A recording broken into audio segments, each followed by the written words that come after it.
Multiple tropical systems developing across northern Australia. Coral Sea tropical low, possible cyclone development off Western Australia, heavy rainfall through Queensland. That is the situation heading into this weekend. We've got significant weather developing across the tropics right now. And if you are in northern Australia, particularly Queensland, the Northern Territory or Western Australia, you need to pay attention to this forecast. This isn't panic territory, but it is definitely worth monitoring closely over the next 7 to 10 days. Let us start with what is happening right now, because understanding where we are helps explain where we're heading. The remnants of ex-tropical cyclone Koji are still active across northwestern Queensland. The low-pressure system is sitting right on the border between the Northern Territory and Queensland, tracking northwest.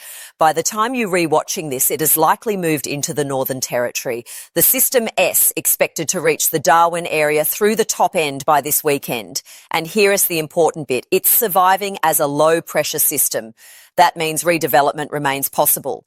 The Bureau of Meteorology hasn't made a final call yet on whether this stays classified as Koji S remnants or becomes redesignated as Tropical Low 16U. If the system unravels into a trough or reconnects with the monsoon, it'll get a new designation. Either way, the forecast doesn't change. The top end, particularly around Darwin, is in for an exceedingly wet weekend. Right now, though, across central and southwestern Queensland, we are seeing significant shower and thunderstorm activity. There is a convergence line running through the Mackay region into the Whitsundays and Central Coast. That has been delivering heavy rainfall overnight to the Clark Range, and it is making existing flooding concerns worse. We've also got clashing airflows around the Hughenden Charters Towers area. In the next couple of hours, expect an explosion of quite strong thunderstorms.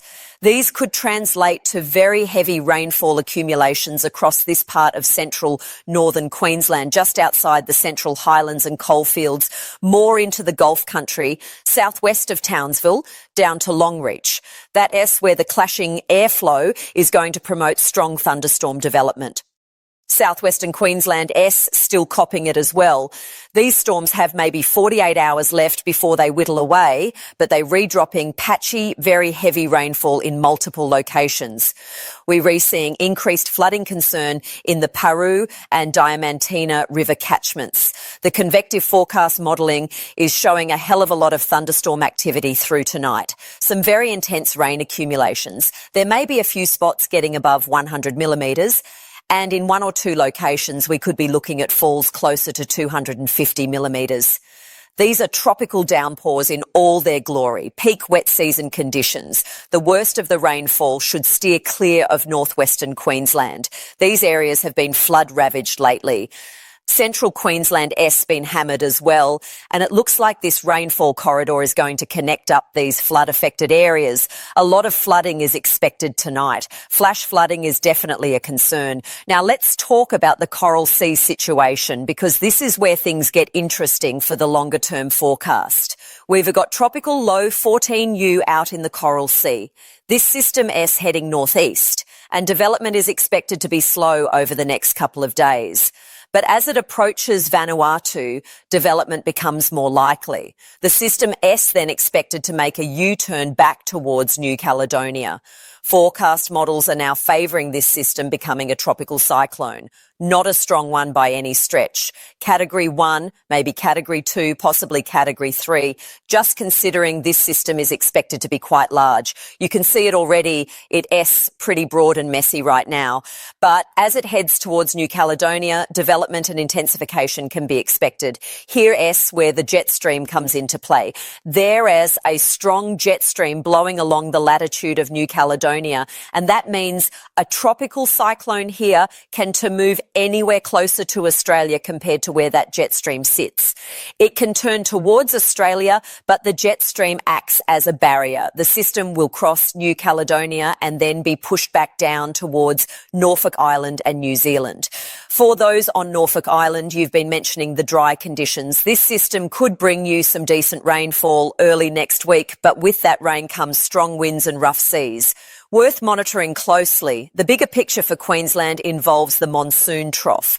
Early next week, we're re-expecting a monsoon low to develop in the Coral Sea, probably offshore from far North Queensland. This is separate from the New Caledonia system. The monsoon trough is strengthening, and when we get converging winds from the south and west, we'll see strong showers and thunderstorms developing through the Cassowary coast, particularly Saturday and Sunday. Cape York Peninsula stays a bit drier for now. Still a few showers and thunderstorms, but it's not until early next week when the monsoonal low really takes shape in the Coral Sea that when far North Queensland could see significant rainfall. Where exactly that system develops, whether in the Gulf of Carpentaria or out in the Coral Sea, determines how much rain far North Queensland receives. If it develops in the Gulf, rainfall will be limited. If it develops out in the Coral Sea, maximal rainfall across the region. This is the zone of uncertainty for the next 10 days. We know a tropical low is pretty much certain to develop, but the exact location and impacts we've got no idea at this point. Now, Western Australia, this is the bit that needs close attention, particularly if you along the Kimberley or Pilbara coastline. There's a developing cyclone threat off Western Australia, and the conditions out in the Indian Ocean are exceptionally favourable for tropical cyclone development. Sea surface temperatures are approaching 32 degrees Celsius close to the coastline, 31 degrees out in the open ocean. Wind shear is very minimal, basically zero in the mid-levels. High humidity coming in from the deep tropics.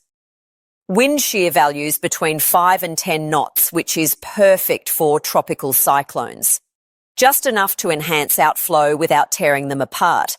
If a system gets itself offshore into the Indian Ocean, it's going to intensify. There's not much that could stop it apart from the system itself. That's a concern. Now, before anyone panics, let me be clear, you are not in panic mode right now. You are definitely not needing to make any preparations yet. But this serves as a reminder that we are now in the back half of tropical cyclone season.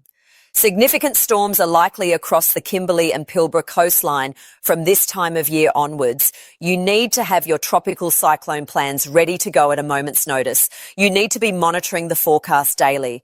With this situation developing on the forecast models, you need to check back daily to stay on top of the latest developments. No need for preparations right now. Do not cancel plans. This isn't locked in, and it could occur anywhere between Karratha up towards Kununurra or Wyndham.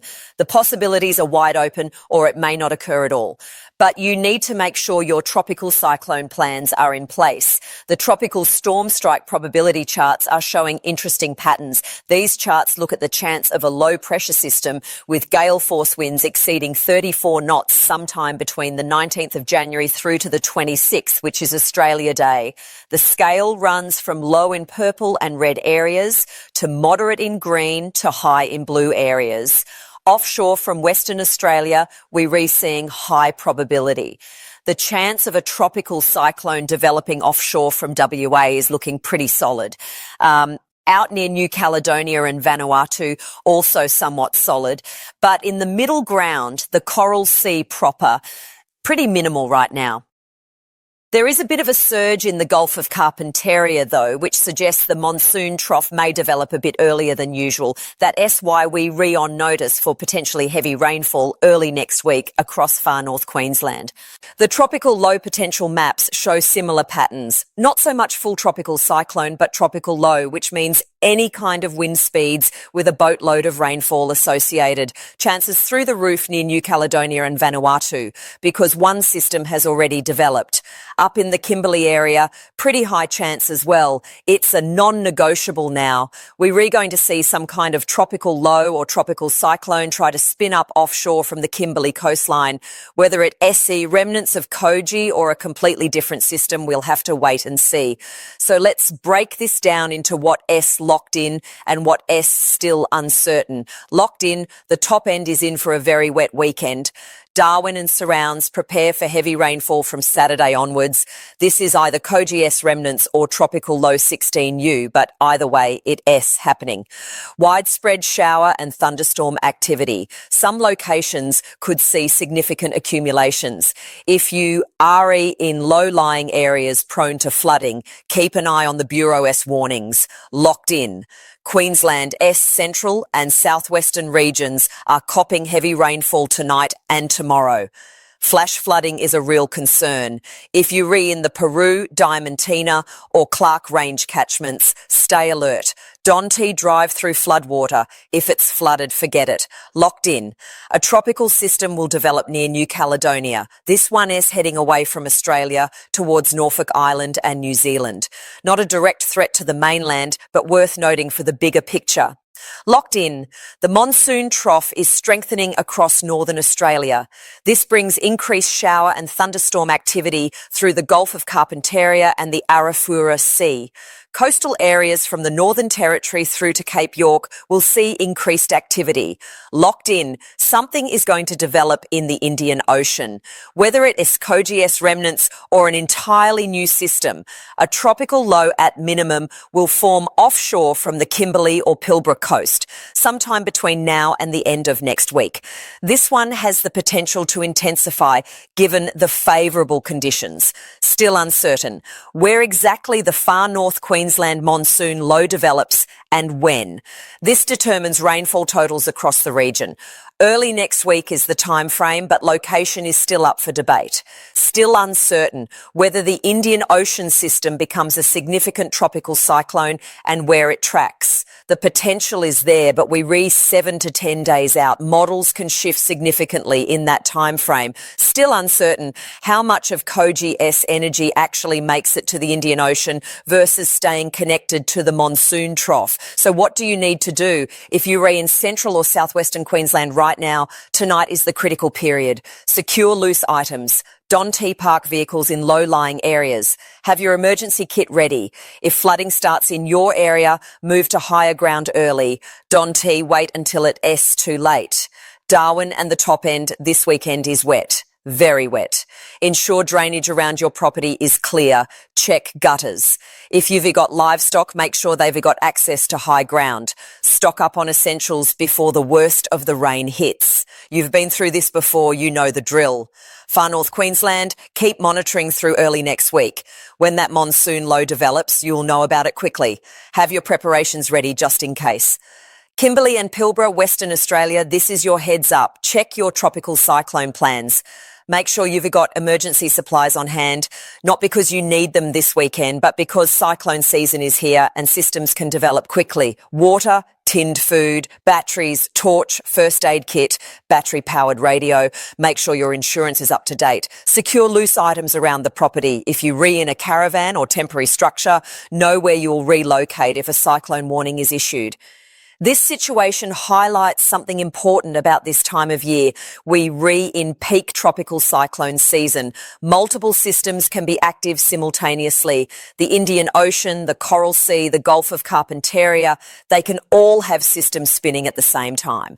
It's not unusual, but it does require attention. Many of you remember February 2011, Cyclone Yasi crossing the Queensland coast as a Category 5, Cyclone Carlos hitting Darwin just days earlier. Multiple systems in play at once. We're not at that level yet, not even close, but the pattern is there. Multiple areas of development across northern Australia. The sea surface temperatures are exceptionally warm this year. 31 to 32 degrees in multiple locations. That S fuel for tropical systems. The monsoon is active. Wind shear is minimal in key development zones. These are the ingredients for an active tropical period. Now, that doesn't mean panic. It means attention. It means having your plans ready. It means checking the forecast daily if you are in Northern Australia. It means not dismissing warnings when they reissued. The Bureau of Meteorology does excellent work with tropical cyclone forecasting. They've got the technology, the expertise and the experience. When they issue warnings, pay attention. When they say a cyclone is possible, possible, monitor the situation. When they upgrade to a watch or warning, act immediately. For those wondering about forecast confidence, let's talk about that for a moment. The next 48 hours, we've got high confidence. The Queensland rainfall, the top end wet weather, these are locked in. The models agree. The satellite imagery supports it. The current conditions confirm it. 3 to 5 days out, we've got moderate confidence. The general pattern is clear. Monsoon trough strengthening, tropical low development in the Coral Sea, something spinning up near the Kimberley. But exact locations, timing, intensity, these can still shift. 7 to 10 days out, we've got lower confidence. We know systems will develop, but where they track, how strong they become, the exact impacts, these are still uncertain. Models can and will change. That's why daily monitoring is essential. One thing the models do agree on, the tropics are waking up. We're re-entering an active period. This isn't a one isolated system. This is multiple areas of development across a 2,000-kilometre stretch from Western Australia through to the Coral Sea. If you're replanning travel through Northern Australia over the next fortnight, stay flexible. Have backup plans. Check road conditions before departure. Flooding can close highways quickly in the wet season. The Bureau of Meteorology website has excellent tools for tracking tropical systems. Their tropical cyclone outlooks are updated regularly. The app is useful if you on the road. For those in southern Australia, you're probably wondering why this matters to you.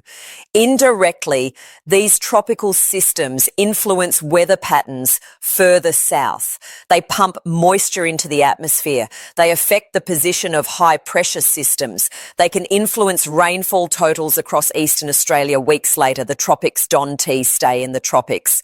But more importantly, many of you have family or mates in northern Australia. You've got a son working in the mines in the Pilbara, a daughter living in Townsville, mates who moved to Darwin years ago.